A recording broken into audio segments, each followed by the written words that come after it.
Hi guys. So let's do a collective reading. I did my, weekly readings and some life check-in for my private clients yesterday. And even in my groups, we were talking about this heavy energy that is encompassing these coming weeks. And I just want to pull some cards for the collective to address the reigning energy that that may be causing you to feel low, to feel negative about yourself, a bit depressed, a bit anxious about what's going on in the world, and maybe worrying about what's coming in the future. Okay, so I already pulled the cards so I can understand them, and I'm just going to discuss this with you. Okay, this is from the Fairies Oracle, and I got this the first time that I held that book and this deck, the Sage, and the Sage is about wisdom, that deep knowing, that the wisdom that is brought by the experience. The Sage is a shaman, but not all shamans are sage. The sage works from mercy and compassion, patience and compassion.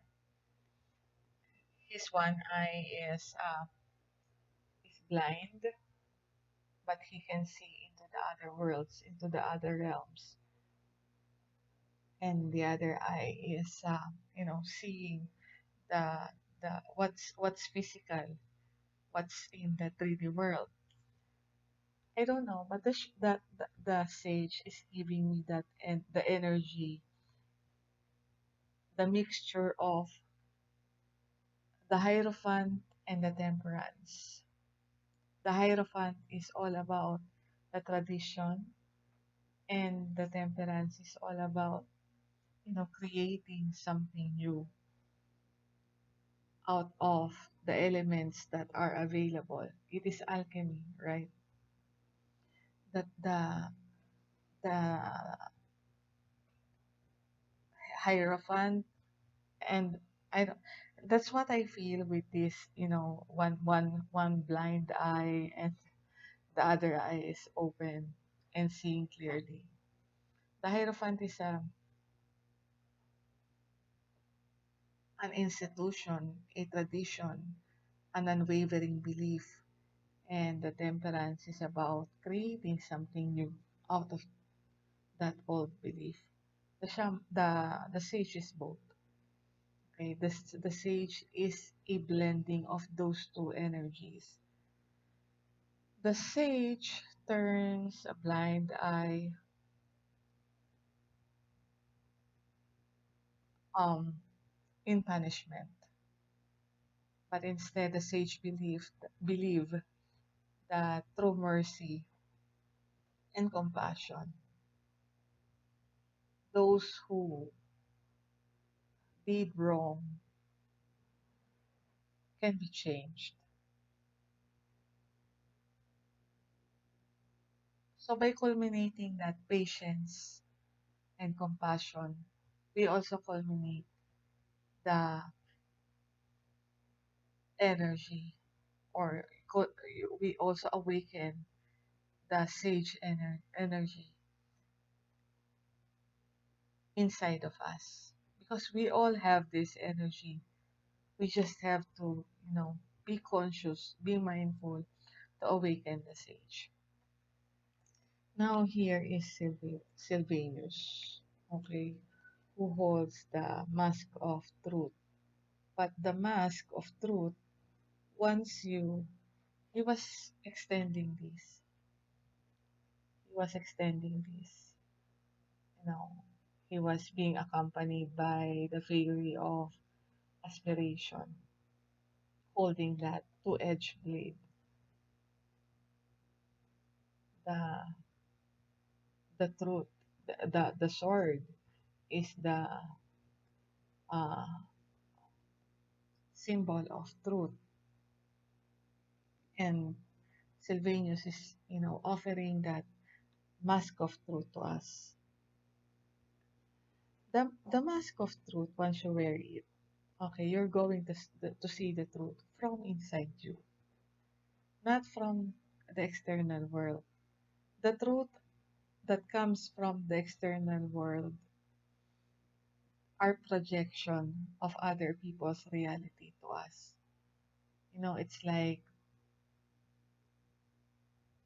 when you're a woman, you're not supposed to do this and that. It is a projection of the society, of our culture, of other people's reality to us. It is not us. Now, when you receive that mask of truth, what what are you really?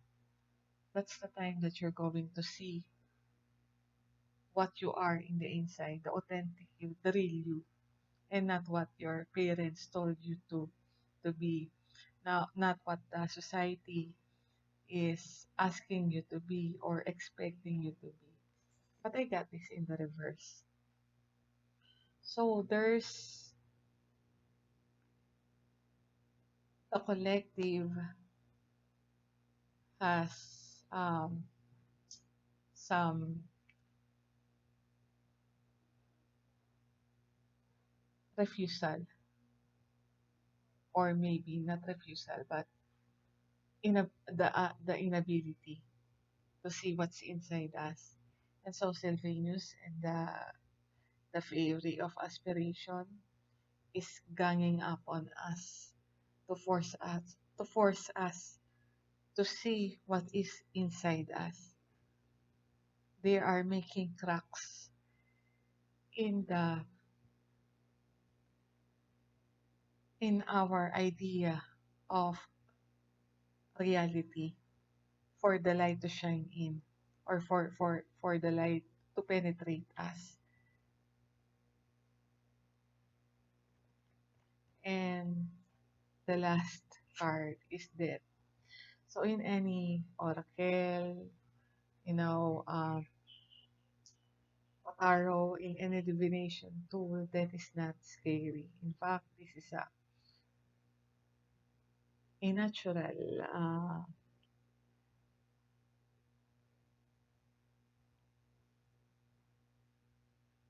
occurrence in our life. Without that, there will be no room for new life, for new growth. Without that, things will always stay the same. So there, that is telling me that the collective that can relate to this is actually on that transition from an old life to the new. Now I don't understand what this means until I get this card, graciousness. And I want to share with you because there is a story in this card. I want to share with you the text from the book of how to understand what the Fairies Oracle is trying to tell us. Because here, the sage is being awakened in us by seeing the truth within us and ending life as we know it so we can transform into something new.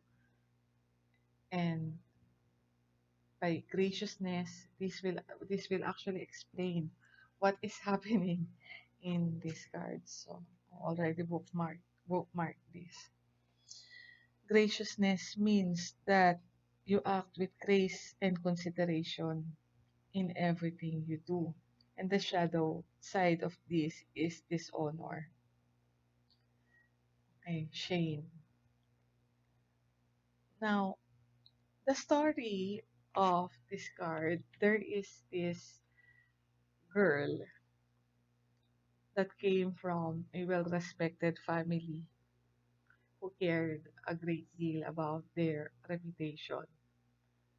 And as she was growing up, she was sexually abused by somebody in that family who was well respected also.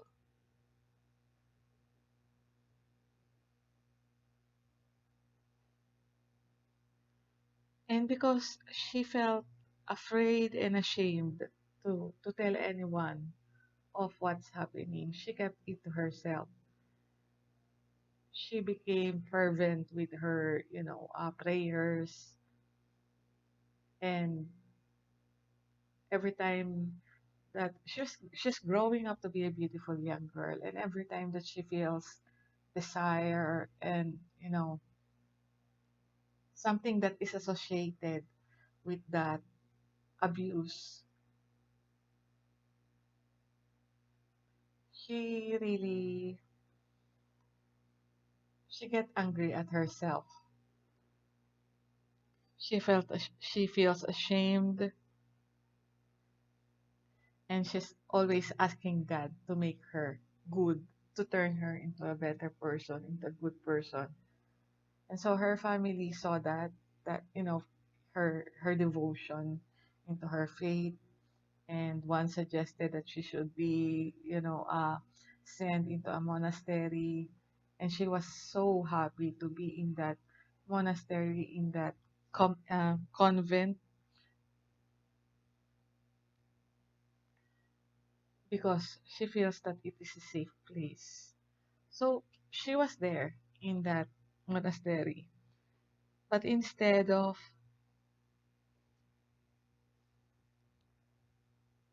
looking up to God and praying for the feelings to go away, she buried her head in head in her hands and sobbed.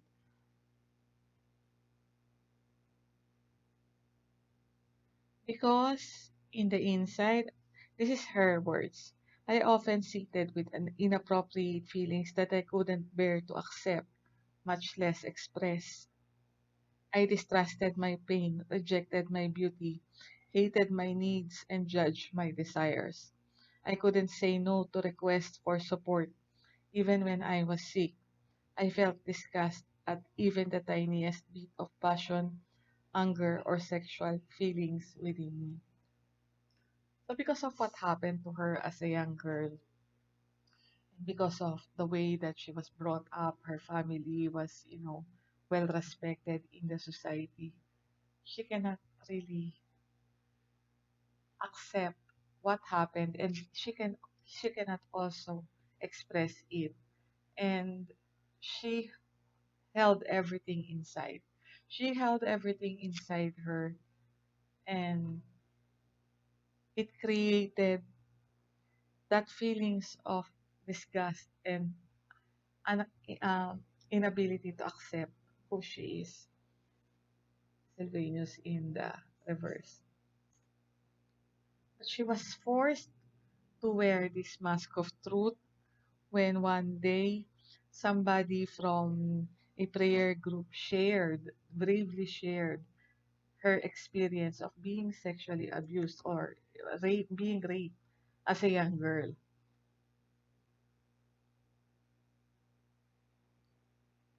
And in the midst of her sharing, this was her words, my body was hit by a tidal wave of memories, humiliation, and shame. I buried my head in my hands and sobbed. For the first time in my life, I shared about what had happened to me. I hid nothing from anyone, not even myself. As the pain, shame, and loneliness of my past erupted out of my throat, I felt a kind of light and love descend into my chest, one I'd never experienced in all of my days of prayer. And when I opened my eyes, I was met with such love, compassion, and respect that it felt like the entire cosmos was singing. Now I regard myself as deeply as I regard others. I no longer need to hide my beauty, dishonor my boundaries, or withhold my feelings to engage graciously with the world. Because of somebody who bravely talked about her trauma, her experience, and shared it with others, she discovered her own graciousness. She discovered her worth. She learned from the dark experiences of others.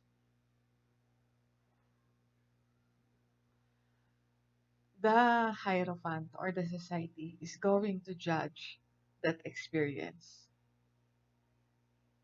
but the Temperance is going to create something new out of that experience. The Temperance, it will take patience and compassion, but the Temperance is going to create something beautiful out of that experience, and that is the Sage. Now, what does this mean? The collective is being forced to look inside. The collective is being forced to go inside and, you know, dig to those truths that we are ashamed to admit. Embrace those truths. Forgive yourself. Before you can be compassionate with other people, you have to create that compassion for yourself. You have to realign the belief that you had, that limiting belief that you have when it comes to those experiences. What are you scared of? I have this client. Um, she was, 40s, 50s, I don't know, but she's scared of admitting to her own sexuality because of, what other people will think at her age.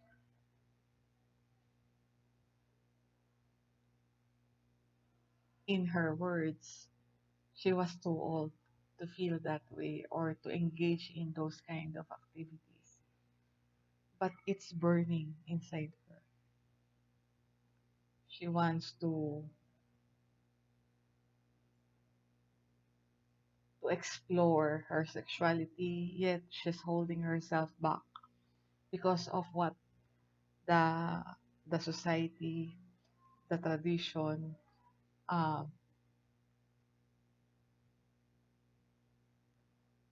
taught her,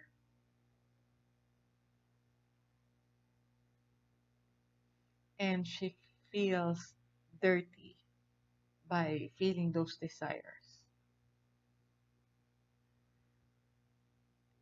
So we had that reading, and I don't know. Um, until she faced the or wear the mask of truth. I don't know if there's a change that is available. Accepting it does not mean acting on it. Accepting it is just embracing that part of you and not being ashamed about it.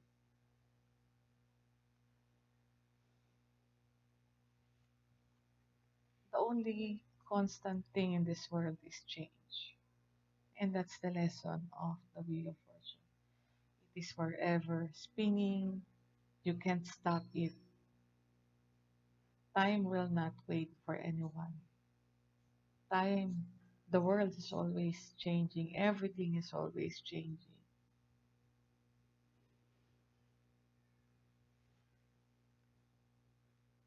But there are people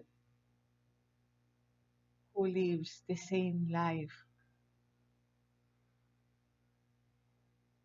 generation after generation after generation. And this is a very traditional card, right? The Ten of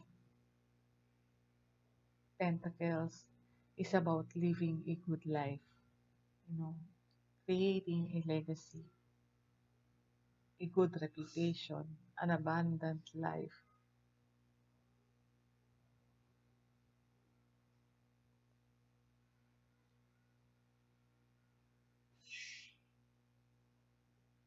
And there's nothing wrong with that.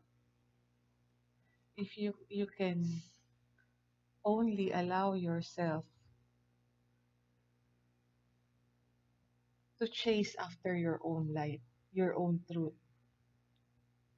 People will try to stop you from getting to your inspiration, to your desires, to your truth, but you have to fight for it. You have to embrace that light. You have to embrace that authenticity inside you.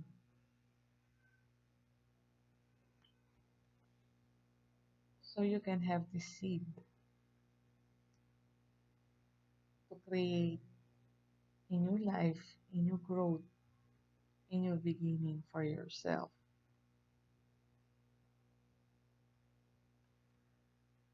The reading is about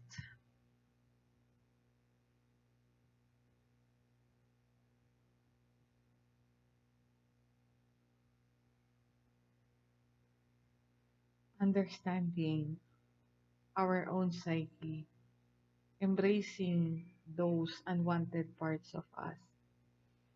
Those that part of you who stole a couple of hundreds from your mother's pocket, or that part of you who sneaked out that porn out of your father's cabinet to watch it at a very young age. I don't know,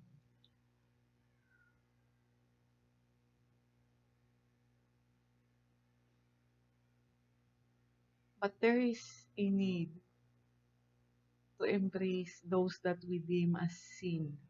You know, once we want to do something and we look at it as a sin, yet we cannot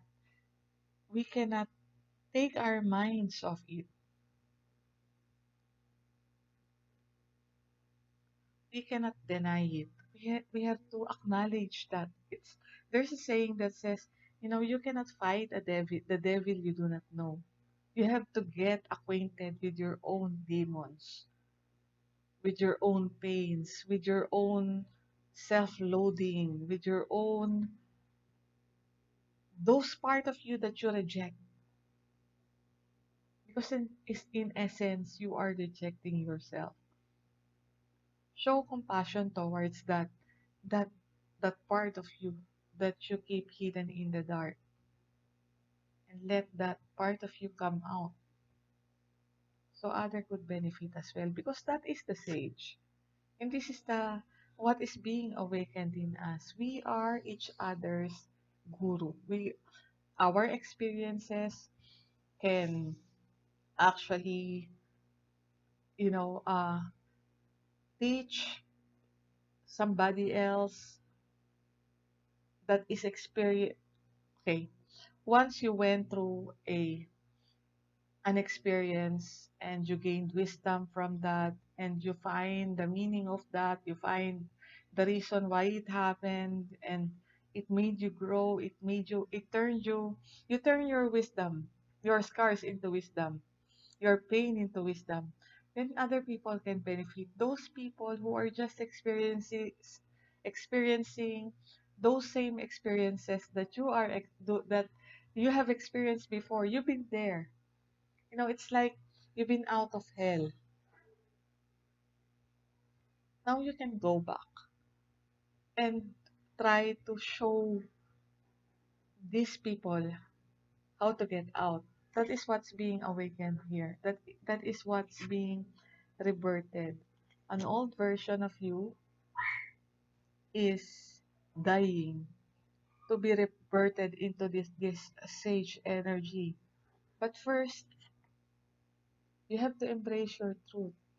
You cannot escape this, because Sylvanus and that figure of aspiration, they're, you know, creating cracks in your consciousness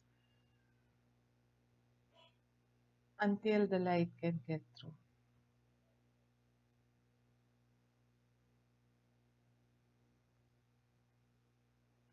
Okay, so what is it that you're ashamed of? there are questions here that I'm going to leave you.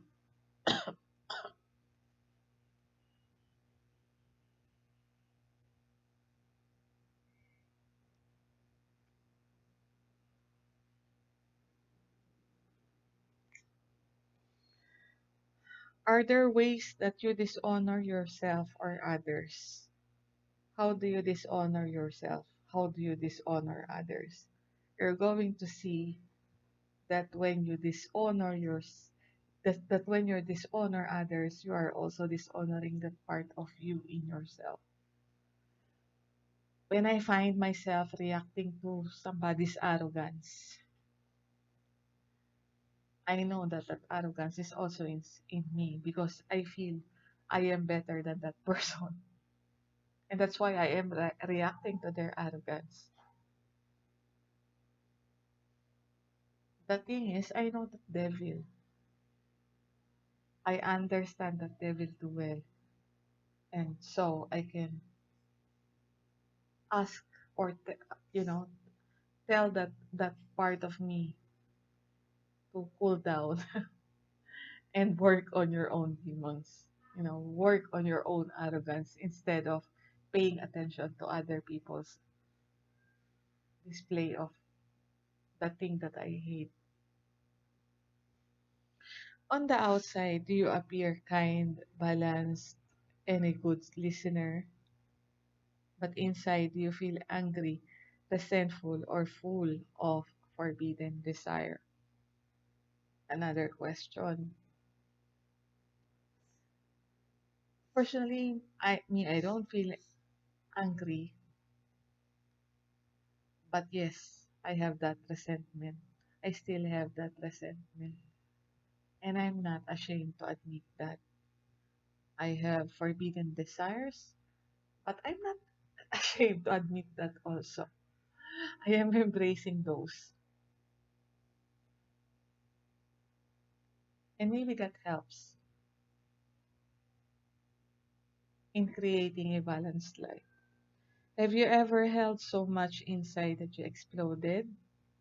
What were the consequences to yourself and those around you?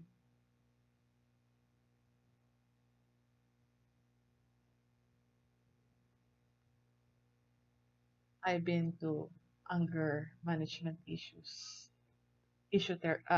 anger management therapy in the past. Those days, I feel I can kill,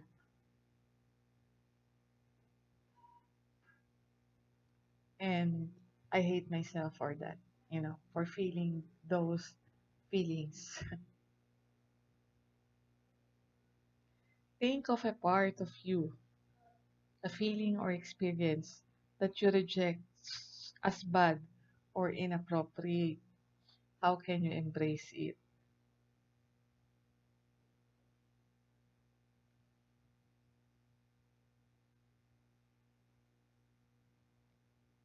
I don't know. I embraced everything about my past, situations. I cannot bring an example of this.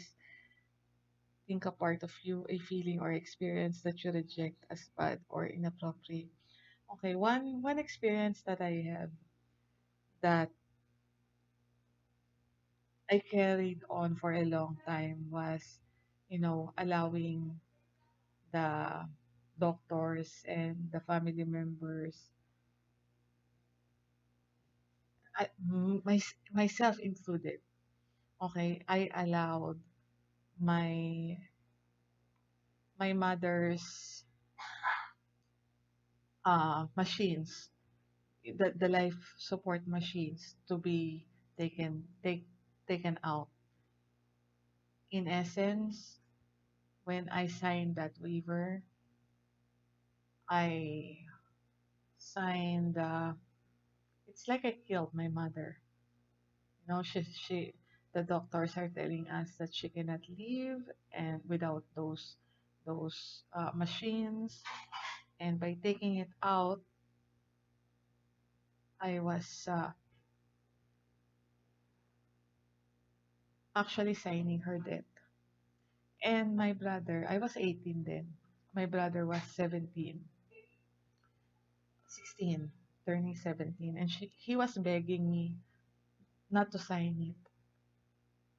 He was begging me, he was crying, he was begging me, but since I am the one who's, you know, um, I'm the oldest, and I'm the one that is of legal age. My father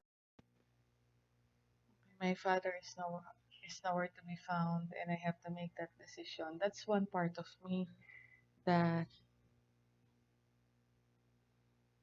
I cannot forgive for a long time.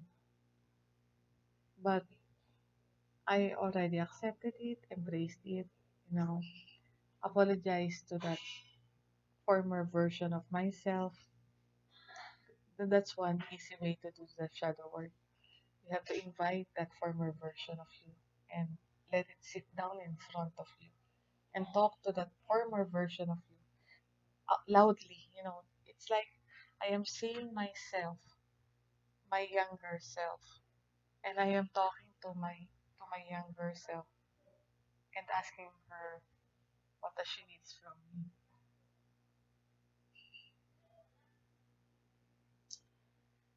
Anyway, that's one way of me doing the shadow work. How can you bring more graciousness into your life? So you have to answer that to yourself. How can you inspire? How can you be more merciful?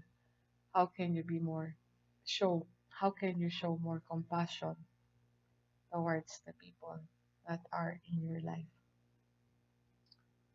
Okay, so I don't know. That's what I have for you.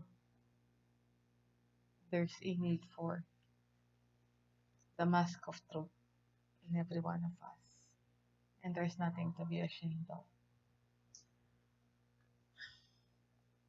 Thank you for listening, and have a great day.